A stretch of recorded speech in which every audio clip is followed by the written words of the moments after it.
Bonjour à toutes, bonjour à tous, j'espère que vous allez bien, ça y est, on y est, reprise du championnat de Ligue 2.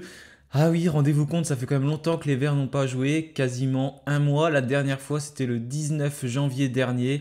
Et la Ligue 2 qui va reprendre donc ce samedi 13 janvier avec une belle affiche, Saint-Étienne qui reçoit l'équipe qui a été pendant longtemps leader du championnat, le Stade Lavallois. Également beaucoup d'actualités autour de Saint-Étienne. Donc dans cette vidéo, on va changer un petit peu de d'habitude. On va pas faire que l'avant-match, on va aussi parler des actualités parce que quand il y a le mercato, c'est très important.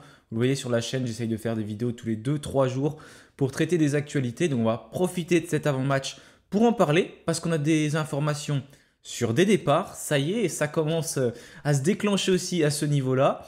Potentiellement quelques arrivées et après on va enchaîner avec l'avant-match. Donc on va quand même lancer l'introduction et puis on va parler tout de suite des dernières actualités stéphanoises.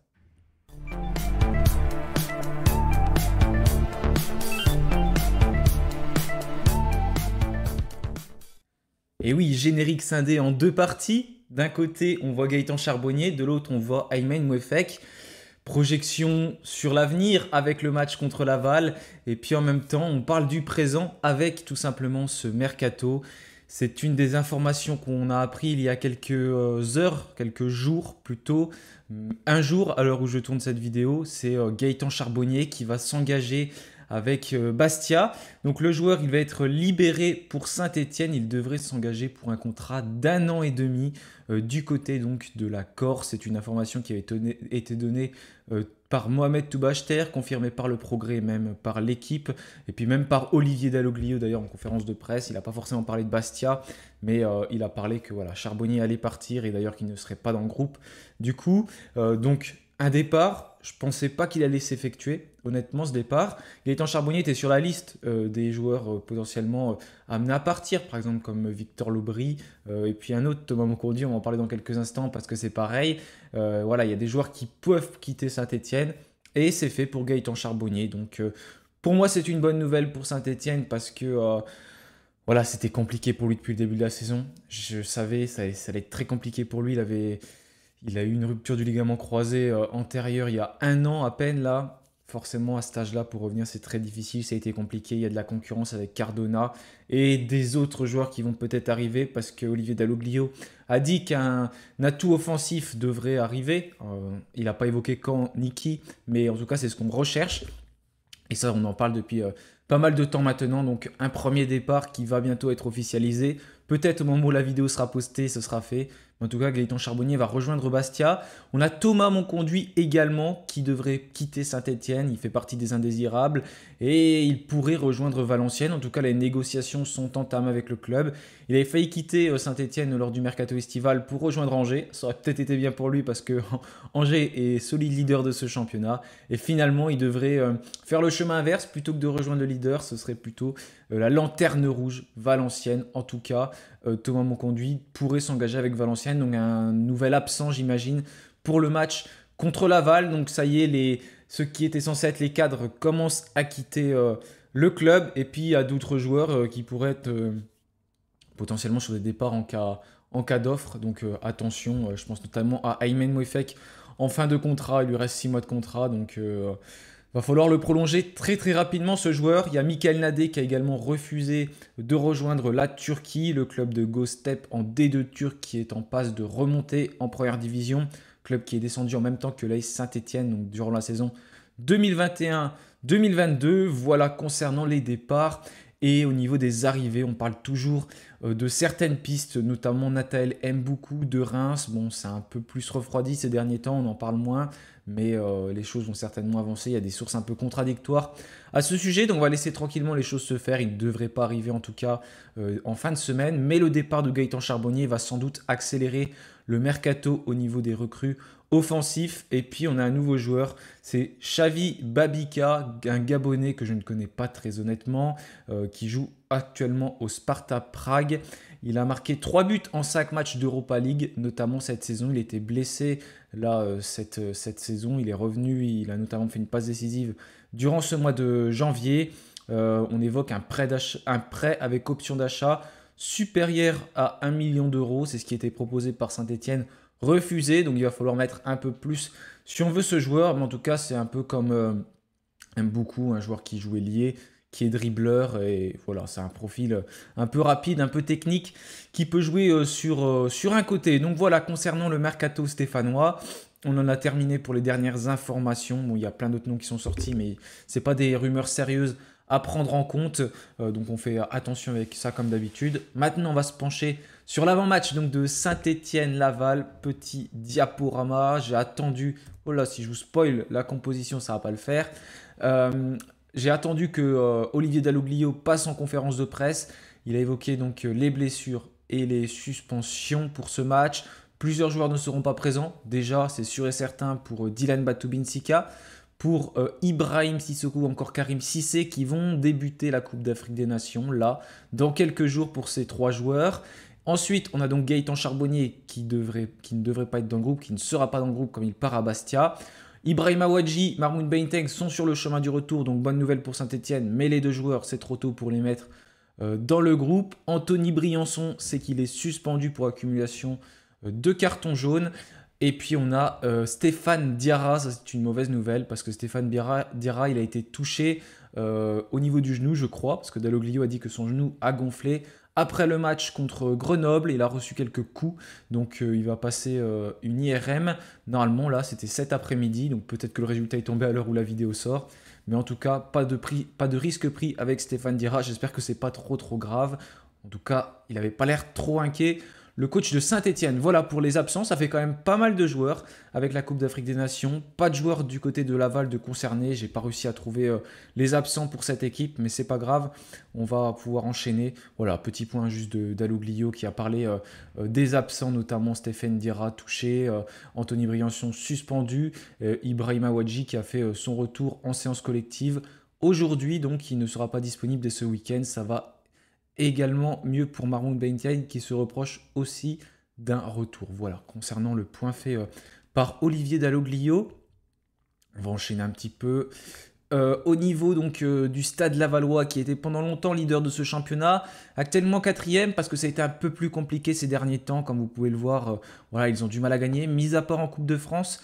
Ils avaient donc battu l'équipe de Saint-Philbert sur le score de 2-1. J'ai pas mis leur dernier match de Coupe de France parce que je voulais qu'il y ait des résultats de Ligue 2, sinon c'était trop petit, vous voyez pas. Parce qu'ils se sont qualifiés pour le tour suivant en Coupe de France également. Ils affronteront Nantes, Nantes qui a éliminé Pau d'ailleurs. Et ils avaient battu Dieppe sur le score de 4-0, je crois.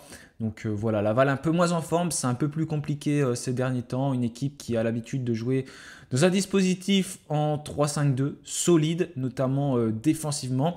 Seulement 17 buts encaissés, l'une des meilleures défenses de ce championnat, notamment égalité avec Grenoble ou encore Guingamp. Et voilà, en tout cas pour Laval, une équipe solide, une équipe qui centre beaucoup.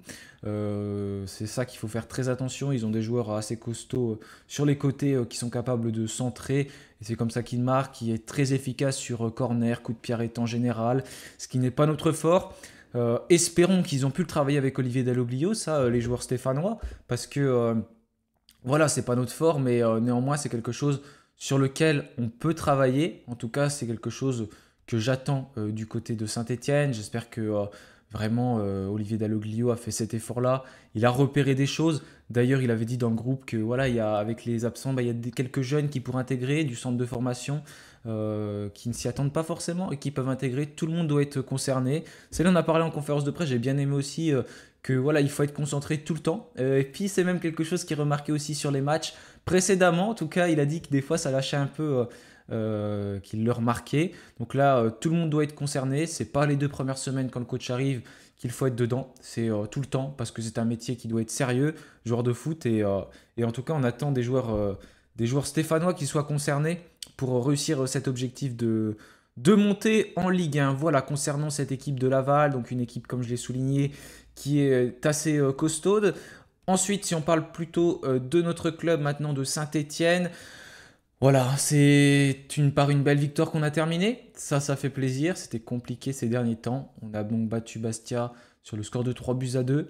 Ça a été assez compliqué, assez laborieux. On ne s'est pas facilité la tâche. Pourtant, c'était fait au départ avec 3-0, mais avec 2 buts ensuite. Mais là, Dalloglio, ce qui a changé, c'est qu'il a pu avoir l'occasion de travailler avec ses joueurs parce qu'il a eu beaucoup de temps. Là, le dernier match, c'était le 19 décembre, comme j'ai dit.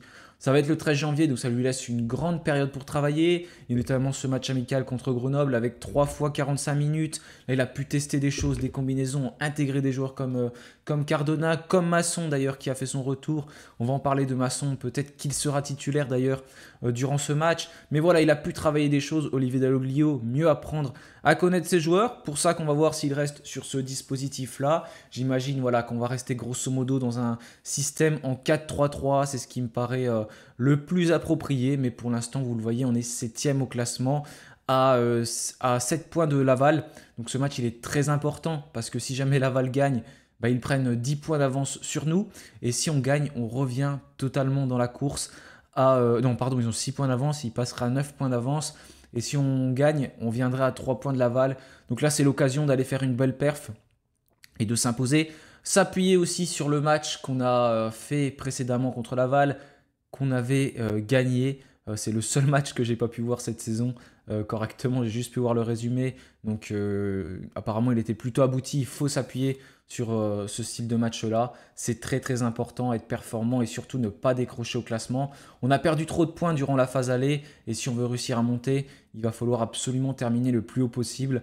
Fixer cet objectif, ça va être peut-être dur d'être deuxième, mais en tout cas être au moins troisième, quatrième ou cinquième, mais surtout troisième, parce qu'on jouerait un match de barrage en moins.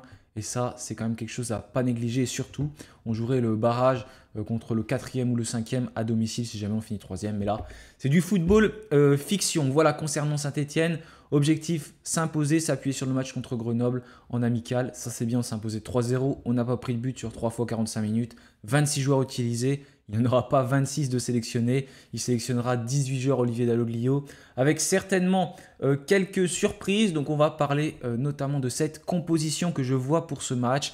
C'est ma composition, en tout cas, celle que je pense qu'il va faire.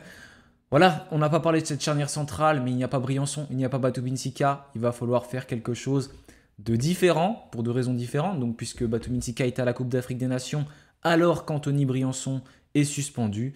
Donc il va y avoir quelque chose d'un peu original. Déjà Gauthier Larsonneur au cage. Et la défense, vous voyez, je l'ai pas mal remanié. Masson, j'imagine qu'il va être titulaire. Voilà.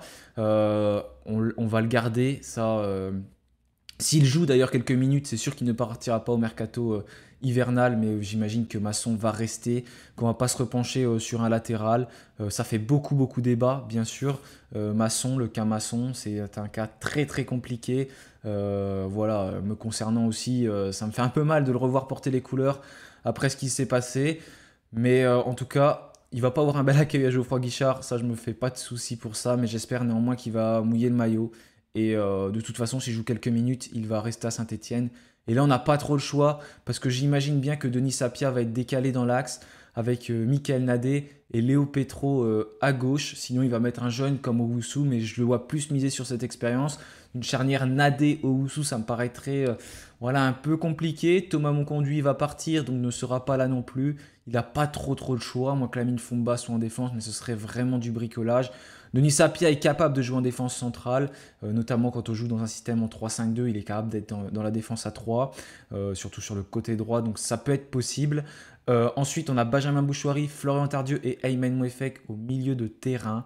Et puis enfin, j'ai mis Mathieu Cafaro à gauche, Dylan Chambaud à droite. C'est ce qui a pas mal fonctionné sur les premiers matchs de Olivier Dalloglio. Et enfin, Irvine Cardona en pointe de l'attaque, c'est ce qui avait été testé durant le match amical contre Grenoble en première mi-temps. Donc j'imagine que c'est quelque chose qui peut être tenté là aussi par Laurent Batles. En tout cas, hâte de voir Cardona disputer ses premières minutes. Hâte de voir cette équipe de retour sur le terrain en espérant qu'on s'impose. Match à 15h, donc sur Beansport, on va ouvrir le bal de cette 20e journée de Ligue 2 et de cette année 2024 en espérant une victoire de Saint-Etienne à Geoffroy Guichard qui sera malheureusement privé de son COP Sud. Voilà, merci à tous d'avoir suivi cette vidéo. N'oubliez pas de vous abonner si vous ne l'êtes pas encore, de la liker également pour me soutenir. En tout cas, je vous remercie et puis on est reparti pour une nouvelle année. On se tient au courant bien évidemment pour les actualités. On en reparlera peut-être dans le débrief s'il y a d'autres actualités et on en fera tout au long de ce mois de janvier des vidéos actualités pour ne rien manquer. Merci à tous, passez une bonne fin de semaine et puis bien évidemment, allez les Verts. Allez, salut à tous.